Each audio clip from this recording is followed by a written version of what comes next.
بله تماشاوان هجا جوینک برفره پارتی و رخصنین کردستانی به اگر بیکانینا ناوندک اتفاقا کردستانی لدیار بکری بریود چل سروخوندنا حق پاره جگری سروکی حق پاره محمد شاه ارن مهوانی من سلاف بوته که محمد شاه که محمد شاه دست به که دبزانه بم جوین چاوا بریود سلاف ایوار باش جبین خوش بهری از باورم دپیش تا حتی 10 روزا اما هیوی کی مزگین کی خوش بدن گلی کرد عالیه یکیتیه دا و هفکاریه دا اشتبه آنا بیزم اوقاس که محمد شاهرن نها لگورگو امزانن پیکانینا ناوندک اتفاق کردستانی یکم جار به وی برفرحی الباکوری کردستانی درست به او یک جبو یعنی دوزا کردستانی الباکوری کردستانی تی چواته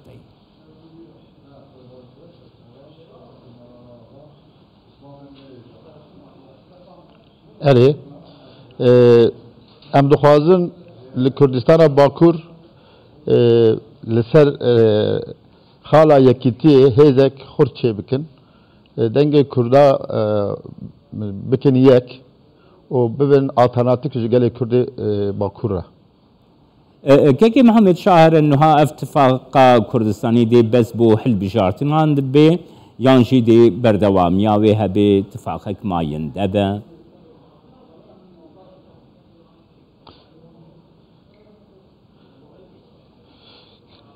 که من از کارم اوها بیجم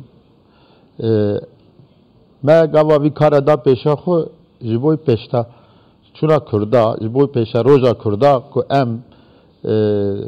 بنگاهک یکیتیا کردا را چه بکن سچیم sadece وک آراچ کی وک به سبب جبوی سبب او کلیه او جی محفک هجایه او جی تشتکی کو جبوی دنگ کردا و داخواز کردا بین زمان جبوی ما فرسند کیه گر بزانبم که محمد شاهر انها به وی اتفاقا کردستانی گر هون بچن حل بجارتنی هون چاوری چه دکن دنگ درین کردینی زیگاه یکی چاوا بکه دوی درباره ده گر نرخاندن آته بگر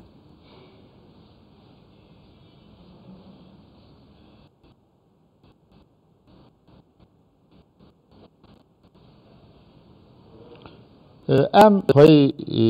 هیدک بیکاری دکن